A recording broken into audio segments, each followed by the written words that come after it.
श्री स्वामी समर्थ. आजची रेसिपी आहे तांदूळाची भाजी. तर ही भाजी माझ्या आजीने बनवली आहे. तर ही आहे कमी तिखट आणि ही तिखट आहे. मी कमी तिखट खाते कारण की मला तिखट नाही जमत खायला. त्याच्यामुळे मी कमी तिखट तुम्हाला टेस्ट करून दाखवते. पण तुम्ही जी तिखट भाजी आहे ती नक्कीच घरी बनवा. तर चला आम्ही तुम्हाला खाऊन दाखवते कमी तिखट तांदूळाची भाजी.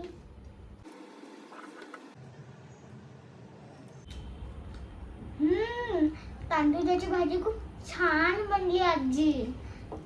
तर चला आपण तांदूळाची भाजी कशी केली ती पाहूया. चला. नमस्कार. आज आपण करणार आहोत तांदूळाची भाजी. ही बघा, ही गावरान तांदूळाची भाजी छान बारीक आहे. बघा हिची पानं कशी बारीक आहेत एकदम. खायला खूप छान लागते ही, चवदार. आता ही निवडून घेतली आपण. आता हिला माती खूप आहे तर आपण 2-3 पाण्याने धुवून घेणार आहोत. आणि ही भाजी ना वाफवून घ्यायची असते पहिले. हे बघा, आता आपल्याला भाजी वाफवून घ्यायची. त्यासाठी आपण कढईत पाणी गरम करायला ठेवले. आता हे पाणी गरम झाले की आपण त्यात भाजी टाकून घेणार आहोत.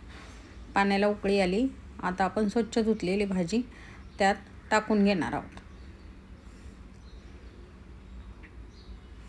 आता भाजी टाकली आहे. आता परत उकळी आली की लगेच भाजी काढून घ्यायची त्याच्यातून, पाण्यातून. जास्त शिजू द्यायची नाही, लगेचच काढायची भाजी. ही बघा, आता आपण भाजी गार पाण्यात काढून घेणार आहोत. आणि त्यानंतर आपण ती थोडीशी हाताने दाबून काढून बाजूला ठेवणार आहोत. आता ही भाजी शिजली, फक्त तिला फोडणी करायची. आता आपण साहित्य काय घेतले ते बघूया. 2 कांदे बारीक चिरून घेतलेत, शेंगदाणे घेतलेत, लसूण घेतले 2 कांड्या, जिरं घेतले, मीठ घेतले आणि हिरव्या मिरच्या घेतल्यात. हिरव्या मिरच्या तुमच्या आवडीप्रमाणे तुम्ही घेऊ शकता, कमी जास्त तिखटाप्रमाणे. तर आता आपण लसूण वाटून घेणार आहोत पाट्यावर. बारीक एकदम वाटून घ्यायचं. आता लसूण वाटून झालं. आता आपण मिरच्या, मीठ आणि जिरं वाटून घेणार आहोत.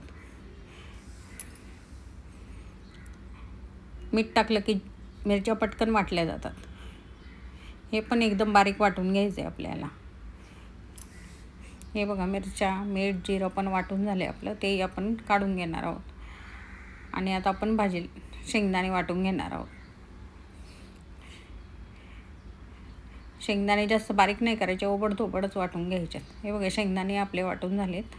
आता आपण ते शेंगदाणे भाजीमध्ये टाकून घेणार आहोत.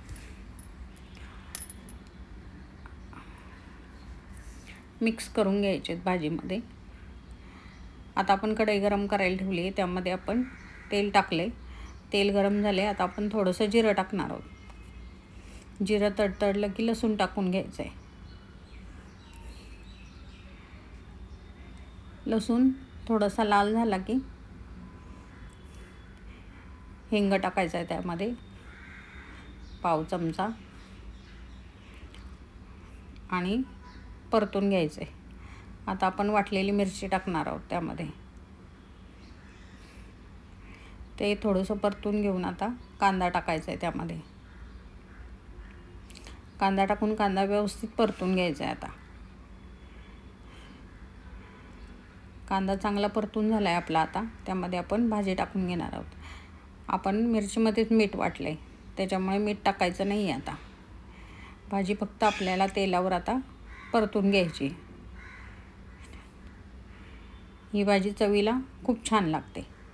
ही गावरान तांदूळाची भाजी बाजरीच्या भाकरीबरोबर मस्त लागते. जर तुम्हाला अशाच नवीन रेसिपी ट्राय करायच्या आहेत ना, तर लाईक करा आणि शेअर करा आणि सबस्क्राईब करा नक्कीच.